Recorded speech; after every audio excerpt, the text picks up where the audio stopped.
ओम शांति।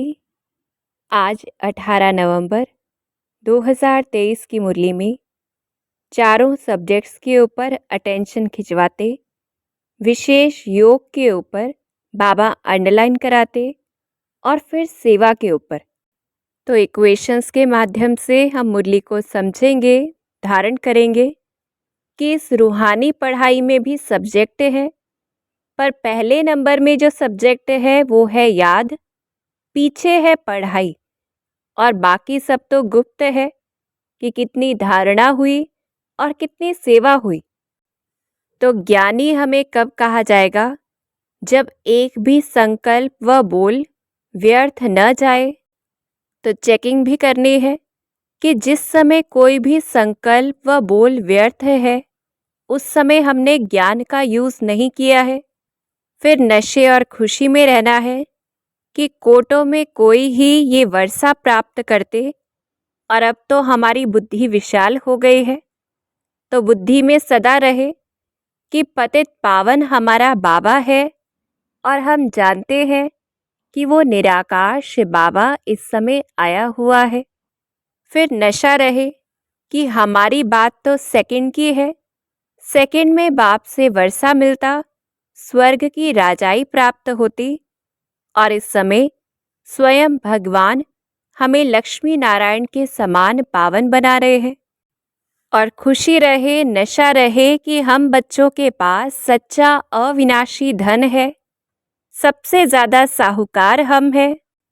चाहे सूखी रोटी भी खाएं, पर वो रोटी भी सुख की रोटी है, श्रेष्ठ संकल्पों के आधार से, और उसमें खुशी की खुराक भरी हुई है।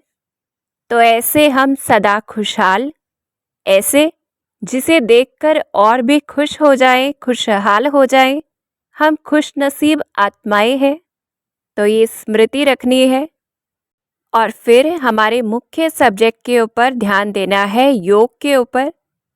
उनके बच्चे बने तो ही स्वर्ग का मालिक बने। तो देखना है कितना परसेंटेज में हम उसके बच्चे हैं, अर्थात कितना उसका कहना मानते। तो देखें उसे, जैसे बिंदी आत्मा है ऐसे ही वो परम आत्मा है। कितना पाठ नूंधा हुआ है। वो जो सुप्रीम शिव बाबा है, सबसे मीठा कनेक्शन रखने वाला है, पतित पावन है, पतित सृष्टि को पावन बनाए, रचना का मालिक है। एक ही है जो रचता है, दुनिया का फादर भगवान, जो आते ही है नई पावन दुनिया की रचना रचने। 5000 वर्ष पहले की तरह ही इस समय शिव बाबा हमें राजयोग सिखाने आया है। सुख और शांति दाता है, मुक्ति जीवन मुक्ति दाता है, स्थापना और विनाश करता है, जो सिर्फ उसी का काम है।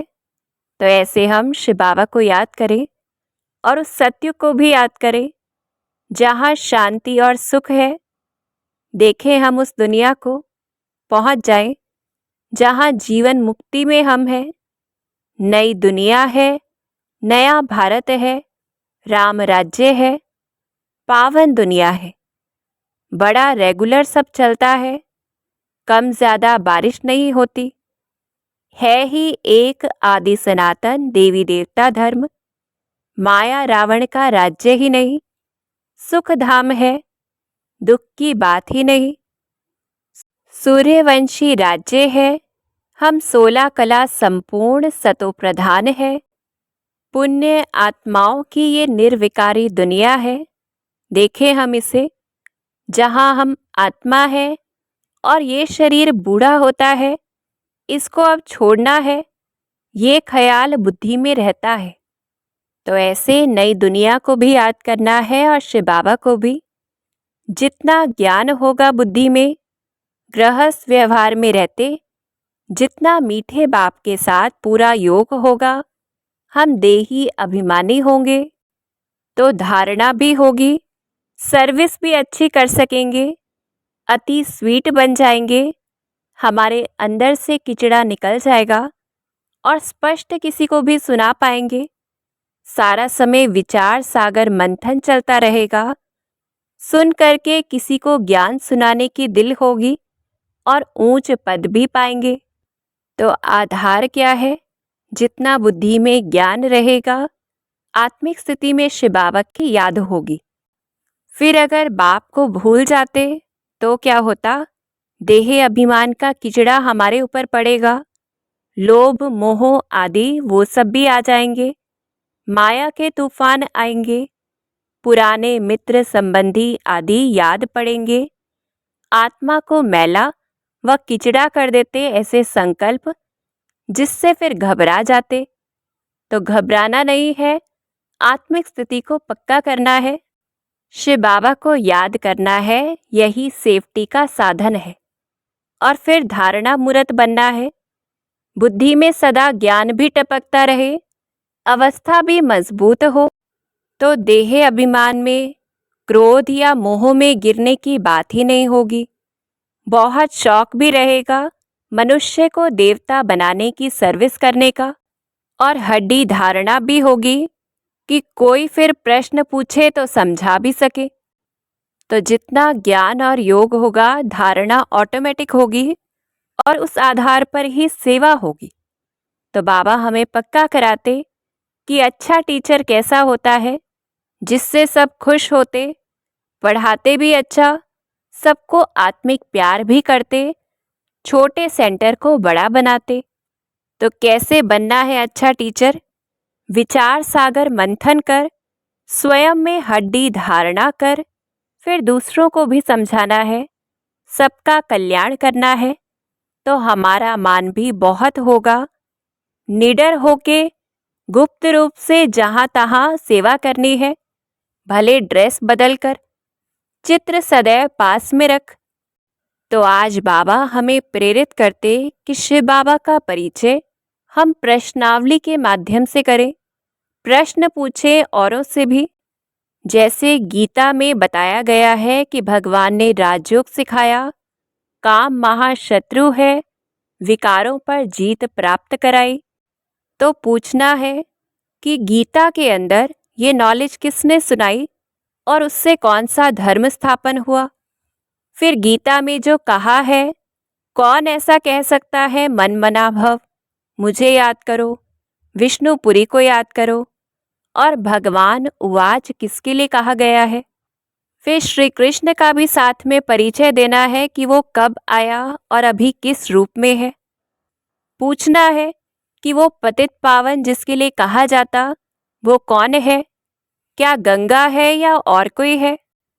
क्योंकि गंगा नदी आदि तो शुरू से ही है और वे भी दुख का कारण बनती फ्लड्स के द्वारा।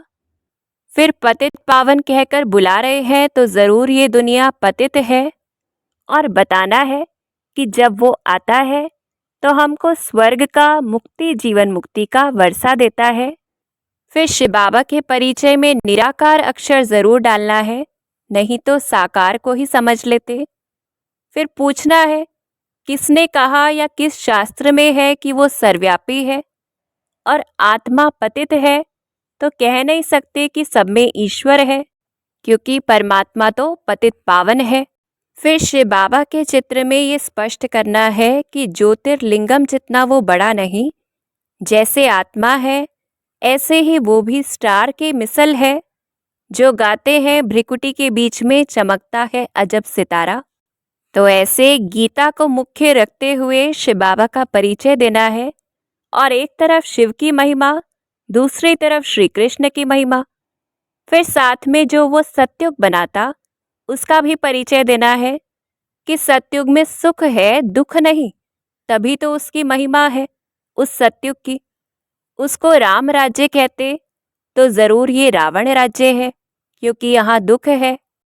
और प्रश्नावली के माध्यम से पूछना है कि सत्युग कितना समय था, वहाँ कौन सा धर्म था, सबसे ज्यादा जन्म किसके होंगे, भारत में जो पहले देवी देवता धर्म था उनका शास्त्र कौन सा है।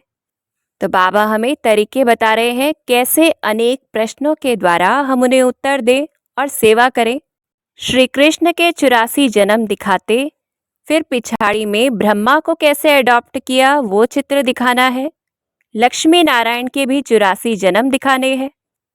ताकि श्री कृष्ण और शिव बाबा का अंतर स्पष्ट हो जाए। और बाबा युक्ति बताते कि अच्छे आदमी को समझाने वाला भी अच्छा देना चाहिए। मुख्य चित्र झाड़, गोला और लक्ष्मी नारायण का रखना है। और अगर हड्डी सेवा करते, स्थूल सेवा भी करते तो इजाफा जरूर मिलेगा।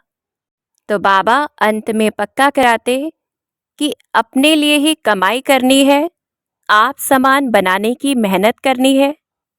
तो मुख्य आधार है सेवा का, आत्मिक स्थिति, शिव बाबा की याद और ज्ञान का मनन चिंतन।